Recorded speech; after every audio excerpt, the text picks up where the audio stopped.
Well, my name is Tom Pearce. A brief description of my career isn't possible. I started as basically making tea and sweeping floors and cleaning consoles, and that was in I think 1971. I had my first job, and in those days it was my intention to be a recording engineer. That's when I was growing up. I was seeing the Beatles on television and the Rolling Stones on television, and it was always, to me, was just I want to do that. You know, I'm not sure what that was. I just wanted to be involved in that. And when I first came across recording studios, and you could see the console, okay, yeah, right, this is what I want to be. I want to sit here and do this. You know. And it never works out that way.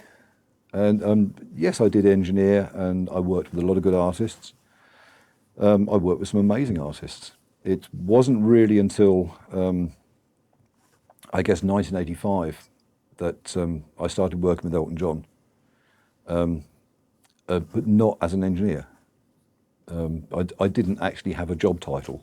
I was just employed by Elton, and whatever he was doing, I would be there doing it with him. So I was going on tour with him, we were doing video shoots together, we were also working on the albums, we were doing the pre-production, we were writing. So I started to become exposed to different sides of the industry, not just this idea of sitting here making a record. And from that, I think it kind of grew. I toured a lot with Elton. From Elton, I've toured with George Harrison, with Eric Clapton.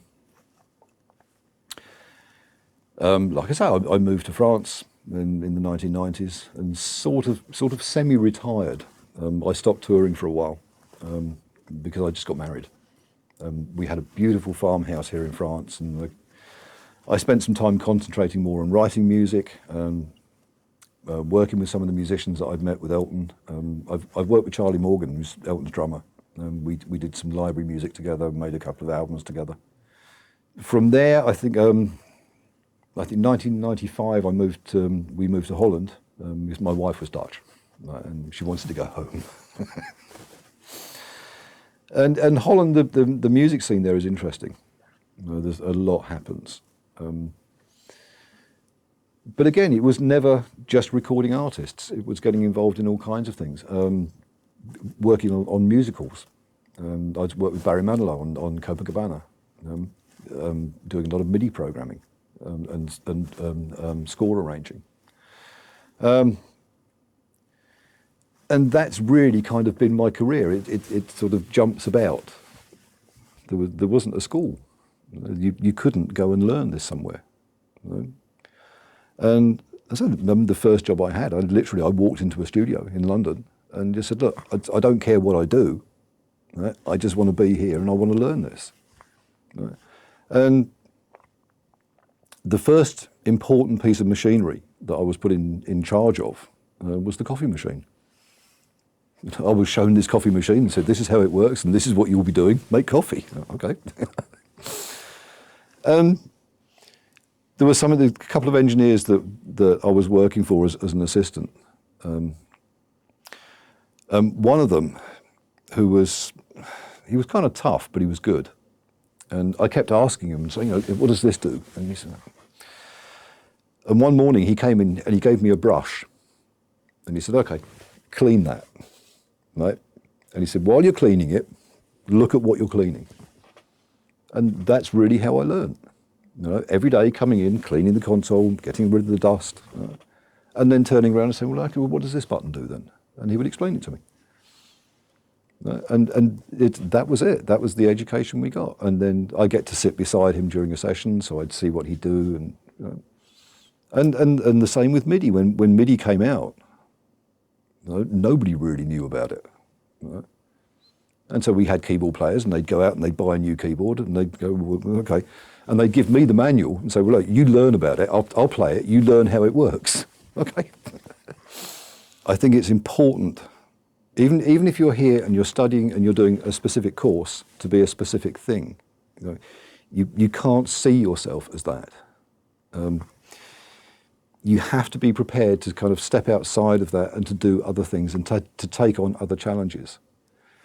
And if you get a reputation for doing that, people will ask you to do other things.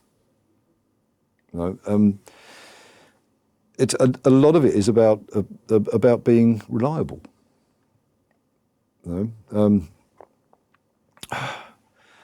To me, this sounds awfully big-headed, grostet, and I don't mean it that. But there was an example in 1996 with Eric Clapton, and he just made I think it was 96, it might have been later, but it was after he made the Pilgrim album. And they were rehearsing the album to go on tour.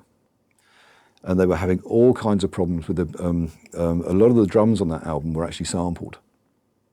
So they were using like drum loops, but also with the drummer playing along with the loop. Well, that's fine in the studio, but live, that's kind of hard because it means it has to be a fixed tempo. And Eric is one of these people that doesn't do that. Eric likes to count the songs in, so they will be at the tempo that he feels is right at the time. And they were having big problems in rehearsals, and I remember I got a phone call from Eric's manager, okay? And he phoned me up, and I was at home in Holland, and he said, look, we're having trouble. Eric has asked for you specifically. Can you go to the airport and get on a plane and come to London? And I said, well, when? And he said, well, we've actually booked you a flight at 6 o'clock. You get a reputation for being prepared to walk into a situation and sort it out. And that could be an engineering situation or a MIDI situation or a guitar tech situation. It doesn't matter.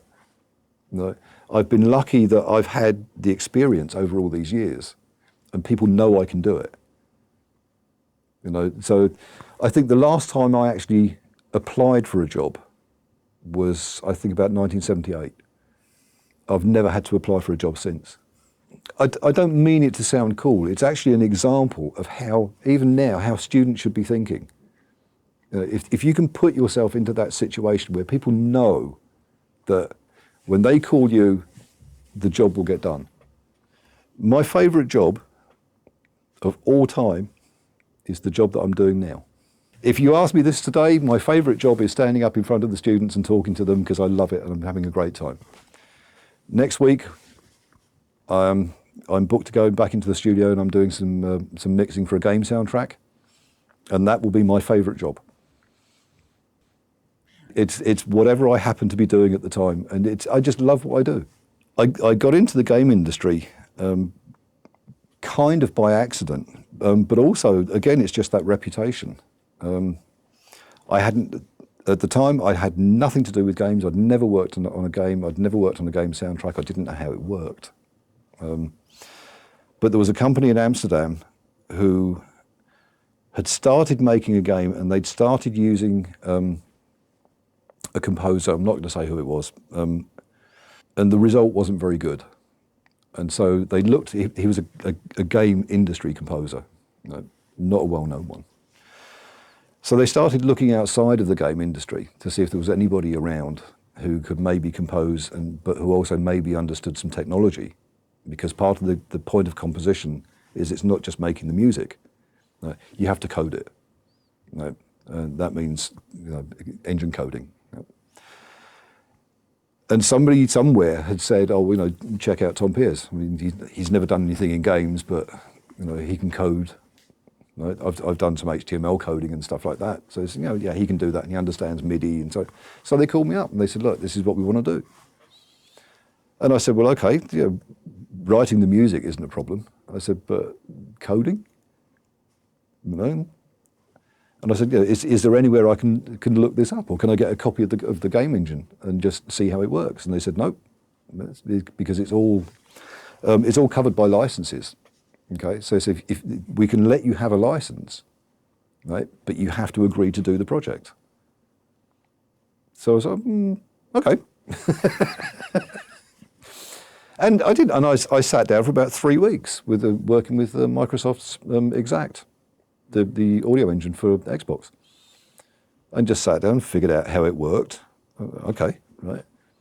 Started writing, but writing from the point of view that I knew now that it's not just a question of writing the music. You have to write from the point of view that how the code is going to interpret that and how the code is going to work with the music.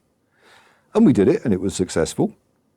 So they asked me to do the next project, and then we asked me to do the next, and so it kind of develops. The audio industry now is a completely different thing. I don't know. That's to define what the audio industry is now, I think is almost impossible. What I think is exciting is like when you come here and you talk to students. When I was talking to the students in London, I'm not the future of the audio industry, and the audio industry isn't me anymore, or people like me. The audio industry will be the students graduating from here. And what that will be, I don't know. But when you talk to the students, I mean, just now outside, we're chatting to some of the students outside, and some of the ideas they have for what they want to do in the future, it's fantastic. So the audio industry now is very, it's very fluid. Right? What used to be fixed and it will always be this way, that's gone. Right? And we're not quite sure what's going to be fixed in the future. But it's not going to be people like me that make that. It's going to be the students that are graduating from here, and it's going to be their ideas and their innovation and the things they learn here and the people they meet here and the interactions. It's like you have SAE and you have quantum, which are two different things, right? But they can work together, and ideas that might come from quantum students that get worked on with the SAE students, it's that process that will build the audio industry, and the future of the whole industry. I think it's actually these days. I think it's wrong to see to put it into boxes. It's wrong to say there's a game industry and there's a music industry and there's a video industry, because they converge now. It will be a media industry, and that media could be anything. It could be an iPhone app, or it could be a digital download. It doesn't matter. It could be a video. It's not the point. And I think also with the technology that we have for the consumer, with things like smartphones, that really does blur the distinction of what an audio industry actually is.